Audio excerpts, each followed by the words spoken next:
Bwana Yesu asifiwe, watazamaji wangu wote, na washukuru sana kwa sababu ya kupata nafasi yenu ili tukaweze kuwa pamoja katika wakati huu ambao ningependa kuongea mambo machache kuhusu uongozi.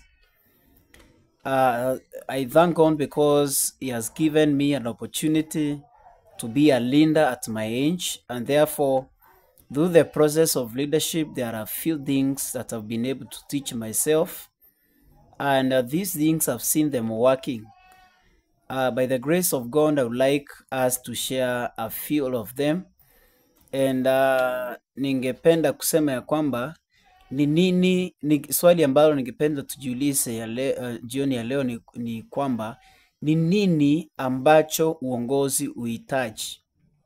Uongozi wowote ule unahitaji nini? Kwa sababu katika kila aspect of life we have leaders. Leadership is required. There is nothing that can happen without a leader. Therefore, mambo ya uongozi lazima tuongee, lazima tuiangalie, lazima tuangalie kiongozi anapaswa kuwa anajua mambo ya aina gani. Ningependa kwanza kusema ya kwamba number one, leadership requires patience. Leadership requires patience. Uongozi unahitaji uvumilivu. Uongozi unahitaji kuvumilia. Kuna mambo mengi ambayo kama kiongozi utakutana nayo katika maisha. Kuna mambo ambayo utakutana nayo wakati ambapo unawaongoza wale ambao walio chini yako. Kuna wale ambao utahitaji uvumilie. Kuna zile result ambazo unategemea kutoka kwao, lakini katika wakati ule ambao unahitaji those result, you may not find them. Kuna mahali pale ambapo ungependa your juniors wafike at certain levels, lakini utakuta ya kwamba hawajafika katika hizo levels. So utahitajika kuwavumilia. Utahitajika kuwavumilia. Wakati mwingine they will make mistakes. They will make silly mistakes. Mistakes that really ukiziangalia unaona ni childish mistakes, lakini itahitaji wavumilie. Jambo lingine kama kiongozi utahitaji kuvumilia kuvumilia the process. Utahitaji kuvumilia the process. Wakati mwingine kuna mambo ungehitaji yakimbie kwa haraka, kuna mambo ungehitaji yafanyike kwa haraka, lakini unakuta ya kwamba process inachukua muda mrefu, itabindi unavumilia. So kama kiongozi lazima ufuatilie uvumilivu ili ukaweze kupata matunda ya jambo lile ambalo unahitaji, ili ukaweze kuwakuza viongozi wengine ambao walio chini yako, na utaweza kufika mbali. Number 2, ningependa niseme ya kwamba uongozi unahitaji imani. Uongozi unahitaji imani. Faith is a requirement in every aspect of life. Leadership requires patience. Leadership requires faith. You need faith. Faith will help you to do bigger things. The Bible says, the book of Hebrews 11 verse 1, that faith is the assurance of the things.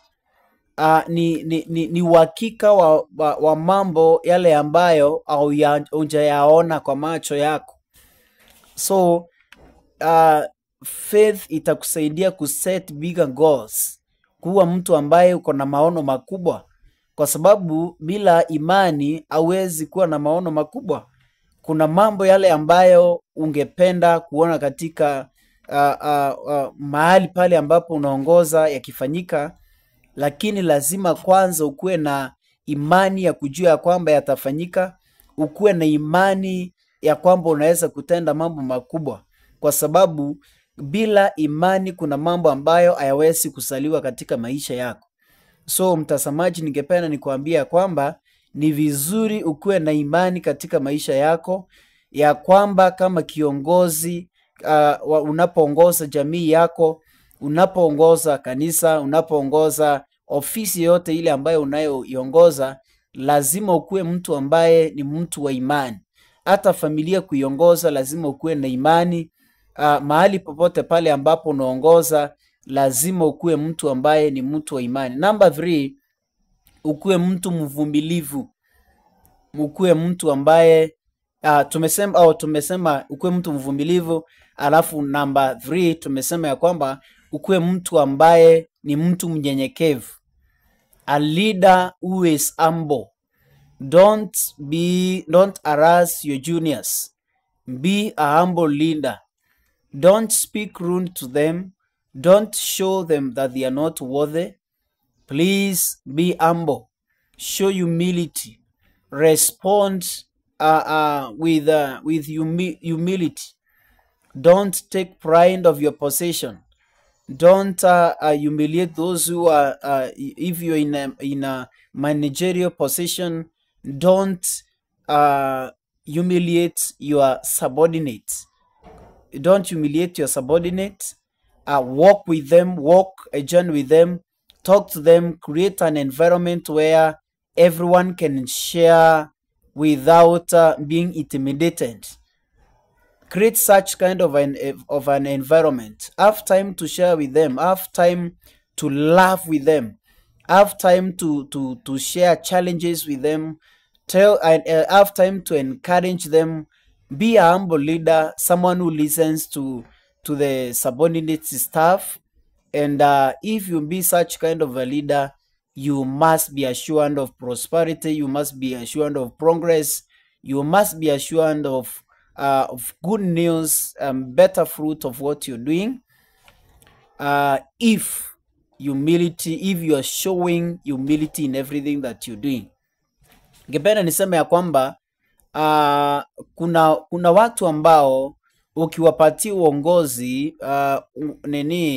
wanakuwa na kiburi. Kiburi kinaonekana wakati ambapo wamepatia uongozi, lakini vizuri hata ukipatia uongozi, unajua kuna watu ambao husema ukitaka kumpima mtu vile alivyo, mpatie uongozi na pia umpatie fedha. Mtu akipata utajiri, utajua vile ambavyo alivyo, utajua alikuwa mtu wa aina gani, utajua karakta yake. Ukimpatia uongozi utajua karakta yake. Lakini ningependa nikwambia kwamba usibadilishwe na uongozi, usibadilishwe na fedha.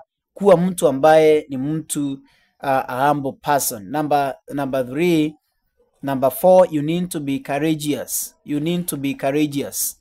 You need to be courageous. The Bible says when God was speaking to Joshua, he told him to not be dismayed. Don't be afraid. The reason why he was telling him, he knew that someone can be afraid. Sometimes a leader needs courage. There are some things you will be able to approach through courage. But if you are a weak leader, someone who is afraid, someone who can be discouraged by situations, then you are not fit for leadership. So a leader has to be courageous. Has to be courageous. There are so many intimidating situations in this life, but a leader has to be courageous. And then the last one, you need grace of God.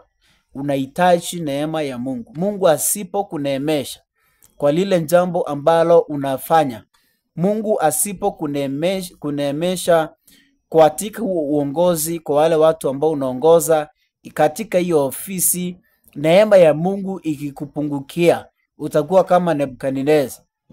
Utaona menemene tekeli peresi.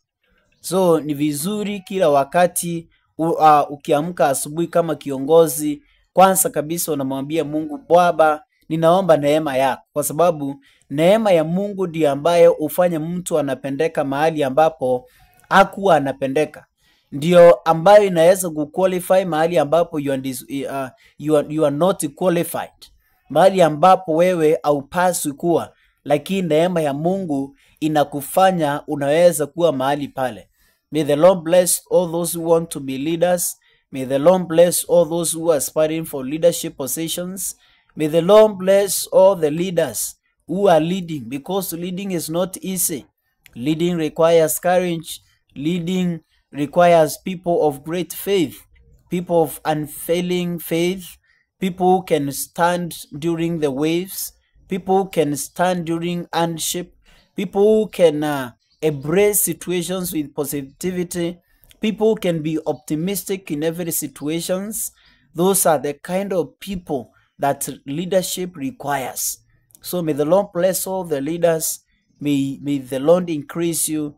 May the Lord promote you in every aspect of your leadership in the mighty name of Jesus. Mungu akubariki sana. Asanteni sana, tunapokutana wakati mwingine.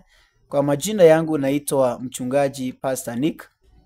Nahubiri kanisa la Grace Restoration Church katika mji wa Adwana, mahali ambapo kunaitwa katika kitongoji ambacho kinaitwa Mwanika Primary, Mwanika Village, karibu na Mwanika Primary ama Mwanika Secondary,